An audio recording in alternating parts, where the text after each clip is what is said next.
What's going on, guys? I've had a few people ask me some questions about my new DJ booth, as well as questions about what I've got going on in it, all the stuff I've got racked up, what gear I'm using, but also just questions about the booth itself. So I thought I would take a video and just kind of briefly explain everything. I'll try to run through everything as quickly as I can because there is a lot and I don't want this video to be too long. But you might have or you might not have seen a video that I posted of my previous booth. I had before this a Horrorboard Stereo T, and I customized it quite a bit. And I took a video explaining all the customizations that I did and why I did them and what the benefit was. And I posted that in another group. That group is called Fans of Custom DJ Booths. It's just a fan group that I made on Facebook for anybody that likes these types of booths. So feel free to go check out that group, join it if you want to, and then there's that video on there if you're interested in the Stereo T model. But this is a Modern Console Neo, and when I ordered this, which was not that long ago, just a couple of months ago, there was still information about it on the web page on Modern Console's website. But if you go there now, it's no longer up.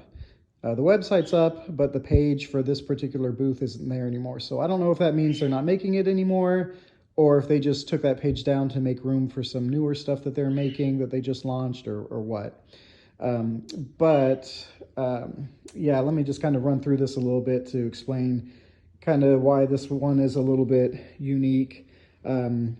So this is very similar just in design to the Bungear Command Center in the fact that it has the 19-inch rack in the center pedestal. Some others that you might see out there might not have that, like the Horrorboards, the Stereo Ts do not. The older original Max, Danny Max booths that have the two legs didn't, but the newer ones that have the wider center, they do. And then this one obviously does. So the shape of this is more similar to like the Command Center. Main difference being that it's wood instead of aluminum. I've got some DJ friends who own the Command Center, and they've had some issues with cracking and things like that along the seams and other places. So I don't know if that's because of the way it's being transported as opposed to disassembling it and then carrying it in individual bags. But this one is meant to be broken down and carried in individual bags. And I'll try to show you some things to explain that a little bit further. I won't be able to show you really the insides of it because it's all closed up, but so inside it's got a rail system, very similar, I think, to what's in the Command Center. And then underneath, you've got a couple of areas where you can run cables through and things like that. You won't be able to see it, but inside, at the very top part here that's covered up by this panel right now is a very easy to get to latch that you just flip the latch and then it unhinges it, and then you can easily pick the top off. And then down here is that same latch that you'll see right here. So here it's unlatched, and then the pedestal is no longer attached to the base. And then if I do this, now it is attached. What I had to do to make it secure for me was bolt it all together because those latches were just not strong enough to be able to lift this thing up. If it needed to be carried up a couple of steps, and my assistant and I both picked up either side of it, the top would probably break up, that latch would break off.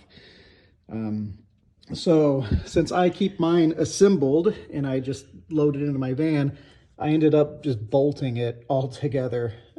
So I've got 4 bolts here, and then up in the top, I've got 4 bolts attaching it to the pedestal. So it's all bolted together.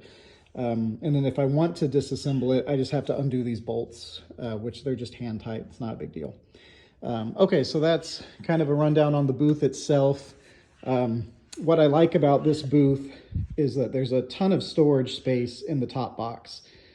The top box is not that much wider than the controller itself, as you can see, but I've got storage room underneath the controller. Everything that I need up here fits just fine. And that's really just because I have that 19-inch rack in the center where I'm able to put everything else. If I needed to put everything in the top, then it would be a problem. I wouldn't have enough space. That's the primary reason why I got rid of the Stereo T and went with this model instead, is because I wanted to have better storage. Okay, so what I've got going on in the top is really very simple. Just a power strip to power the controller and my laptop. Got a USB cable to power up my iPad, and then a couple other things going on. I have a powered USB hub in this. The controller is in here. What else have I got in here? A couple of other things. My sound switch dongle is in here. And then, yeah, my MIDI controller right here is plugged into there. So if you do need to get a USB hub, I definitely recommend getting one that is powered and not just bus powered. Get one that needs to plug in to receive AC power. So I have just kind of from top to bottom, the audio cables from the left and right outputs of the controller. They feed down into the booth. Same with the extension cord here, or excuse me, the power strip that the controller is plugged into. This feeds down into the booth also and gets powered from the power conditioner that's in the rack. Yeah, so not too much going on up here. Everything is really going on in the rack. So let's kind of take a look at that, because I've had a lot of questions about what I'm doing here in terms of gear. Sorry, there's a bit of a glare. I'm gonna move this. So right off the bat, you'll see that I have this on wheels. So I put these 3-inch hard rubber caster wheels on it. It took me a while to find the right kind of casters that I wanted to use. These are hard rubber and not the rock hard solid plastic ones, and I do like these better. But from top to bottom, I have this panel made just for my DMX output. So like I mentioned up here, I've got sound switch plugged into the USB hub that goes into the computer, and then the sound switch dongle, which has a DMX connector on the end of it. It runs down, comes to the back of this pass-through, and is plugged onto the back of here. And then I've got a hole that I cut out to have the power adapter come through so that I can power up my Donner wireless DMX transmitter. So all I have to do is plug it in, pop it in, and now I've got wireless DMX sent to all my uplights. So that panel up at the top is for DMX output.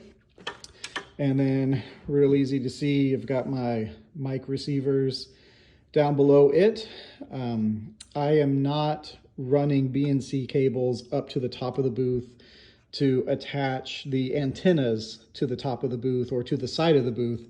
I know that the Bungear Command Center has got BNC connectors on the side of the booth, like right around here, so that you can run BNC cables up, attach it, and then you can connect your antennas to the side of the booth. I could do that. That's what I did with my last booth, but I don't think it's really necessary. I have enough room, and these are kind of high up off the ground enough, I think, that I can just attach the antennas right onto the racks. And I also have half-wave antennas, but when they're on, you know, they stick out kind of like this when they're attached, and they work just fine if I need to get a longer range. The mixer that I'm using is a Mackie DL16S. This is a 16-channel 16 input, 8 output digital wireless iPad mixer. So this is similar to the Behringer X-Air or the Soundcraft UI mixers. Interesting fact, Mackie, they invented wireless iPad mixers with the DL1608, which had like a docking station that you would slide your iPad into and leave it in there. They just were not the first ones to put it in a rack mount form. So after Mackie came out and launched that, and it was wildly successful in the pro audio world with live sound engineers and mixers for bands and gigs and things like that. It really took off in that space.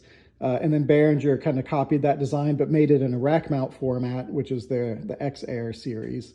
And then Soundcraft came out with their unit. And then Mackie came around eventually with a rack mount version of it.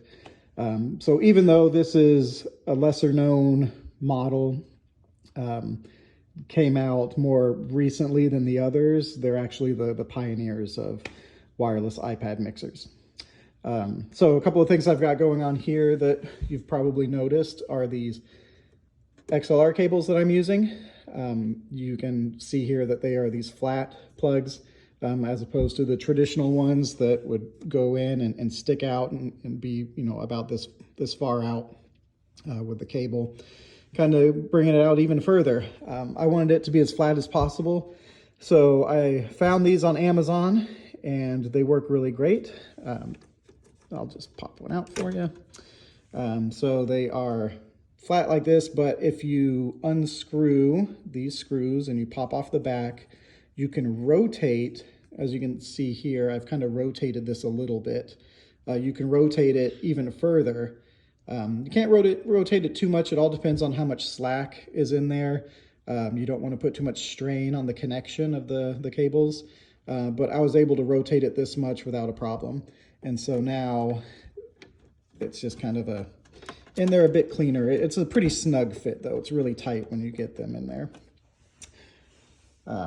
The downside to doing that, as you can see, is that I'm covering up some of the connections by doing this.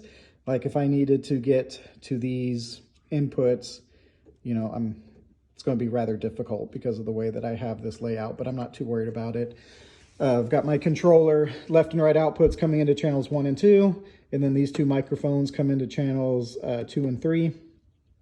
These are the left and right outputs of the mixer, and they feed down, and then I'll show you where they go in a bit. This is an auxiliary output, and this is another auxiliary output. I'll show you in a second where those two outputs are going. To power everything, I've got this beast of a power conditioner in here. This thing has 10, maybe 12. I think it has 12 outlets just on the back of it. And then 2 more on the front and a USB input on the front. But yeah, there's 12 outlets on the back. So this thing is a monster. If you're familiar with the recording industry and studio equipment, you might already know the Black Lion Audio brand. They are amazing, and they came a really long way in cleaning up power. They modify high-end recording interfaces and I/O devices. And one of the things they do is cleaning up the power for better audio. So they decided to come out with a power conditioner. And like I said, it's a beast. Underneath that, I have a Sennheiser in-ear monitor transmitter. So coming back up to the mixer, one of the auxiliary outputs here is coming out and then going down into the in-ear monitor transmitter. So it's getting audio from the mixer sent to here. And you'll notice that I don't have the antenna attached anywhere.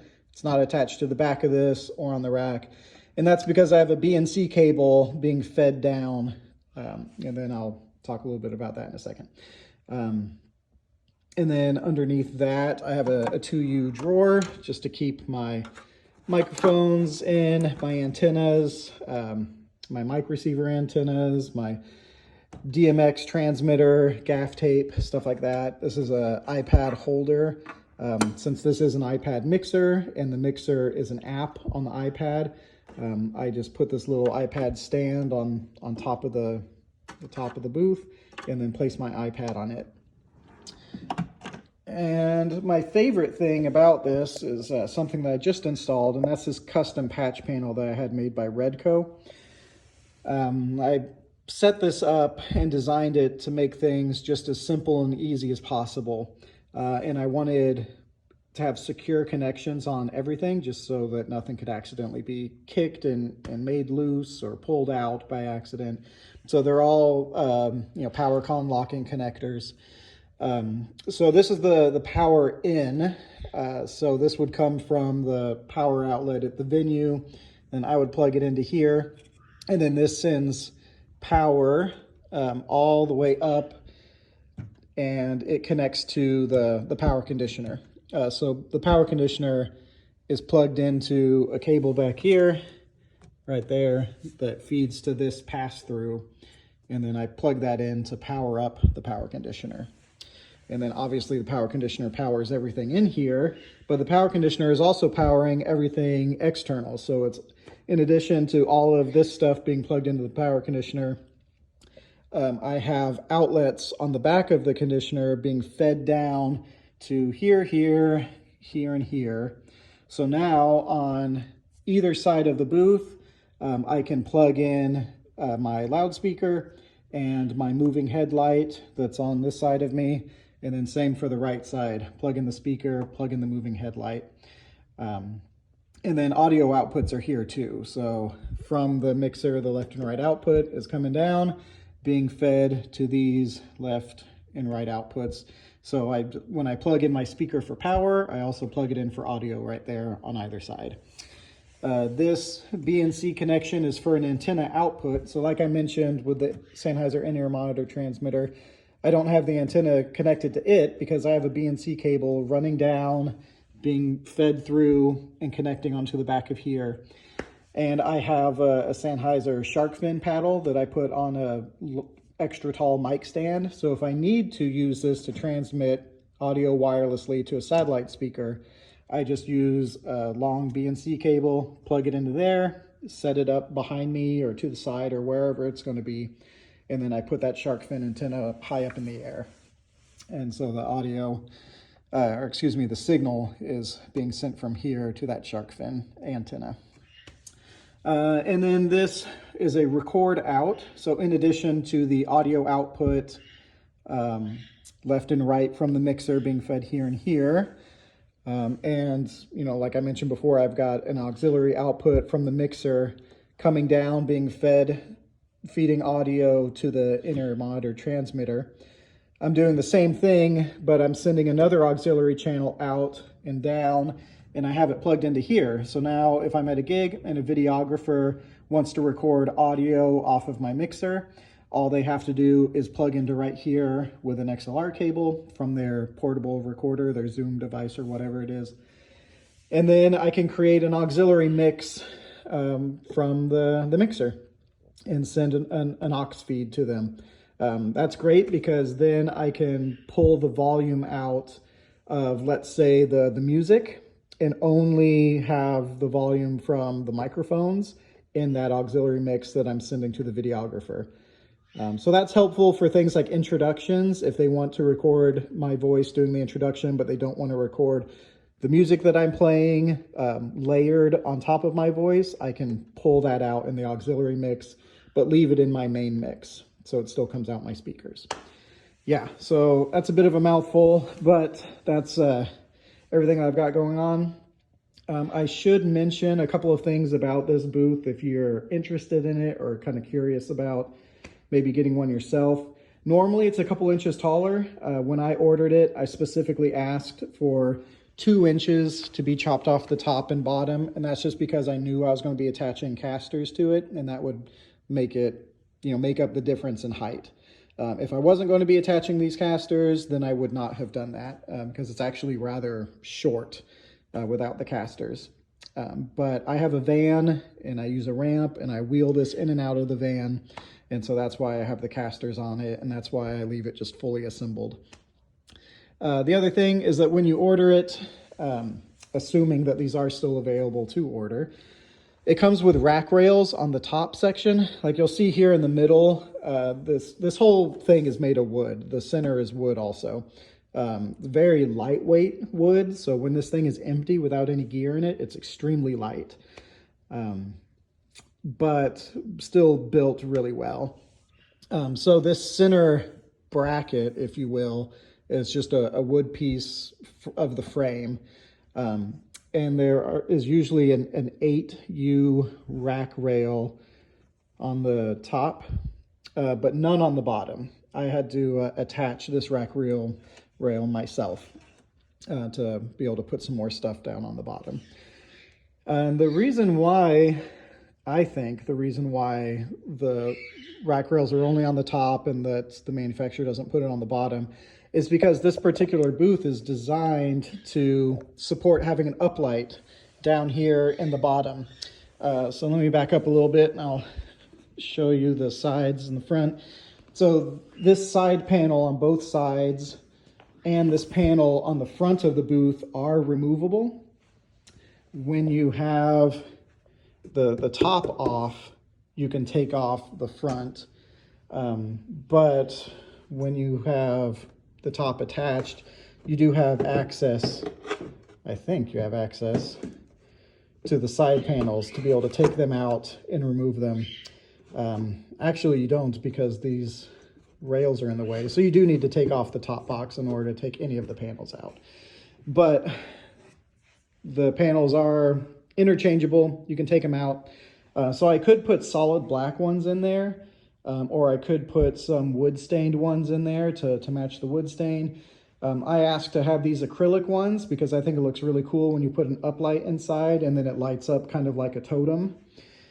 The downside to what I'm doing is I kind of shot myself in the foot with it, is I've got so much rack gear in there, and this is not very deep. So all of the gear comes to like right there. Everything is in there very tight. I can't show you the back of it because it's all closed up, but everything that I have racked up in there and connected together is very, very tight. Lots of zip ties, and all of the cords are just the exact length that they need to be because it's very tight in there with everything I've got going on. But you can imagine that if I put an uplight in there, there's actually not a whole lot of room for it to illuminate. I don't know if you'll be able to see this very well if I get down on the ground, but this shelf that I have here on the bottom goes almost all the way to the back. So if I put an uplight in there, it just shines right up to the bottom of the shelf, and there's only a couple of inches of a gap in the back for some light to shine up. So it doesn't have the full effect that it's intended to have, and I'm kind of bummed out by that, but that's my own fault because I've put so much crap in here. So it just is what it is. I'm kind of toying around with the idea of maybe installing some LED light strips around on both sides and in the front, and illuminating the acrylic that way. I just don't know if that'll work very well, but that's an idea that I'm toying around with. And okay, one last thing that I forgot to mention. If you are interested at all in this mixer, the Mackie DL16S, it does have kind of like a router built into it. So it does have this antenna. So you connect your iPad to it, same way you would connect your iPad to the internet in your home. You connect to this, and then it establishes a wireless connection, and that's how you're able to adjust the volumes of the channels, the inputs and the outputs on your iPad wirelessly. It does not have the best range, and I've heard this with other mixers too, like the Behringer X-Air and the Soundcraft UI. I hear that it's just not the most reliable, and so there is the option to connect a external router to it, and so I do have an external router plugged in, and it is Velcroed to the back of the mixer inside, so I'm able to boost my range that way. Yeah, that's something that I neglected to mention. And then just kind of thinking if there's anything that I left out. I think the only thing I didn't mention is the MIDI controller that I have right here is just to control sound switch. So I have sound switch running in the background while I've got my DJ software playing, and it's doing its thing. And if I want to change to a particular color, and during dinner I want all the uplights and the moving heads to do a certain thing, then I program it to a button. I just press that button and it does it. And if I wanted to get back into music mode to where it's reading the audio files and the waveforms and responding accordingly, then I hit a button to turn it off. But I've got different colors and different types of shows programmed in here. And that's why I've got the MIDI controller right now. It's just kind of chilling in here. It's not Velcroed down or anything. Yeah, so that's pretty much everything. Super long video. Sorry about that. Let me know if there's anything that I didn't cover that you are curious about. And yeah, I'll get back to you. Thanks.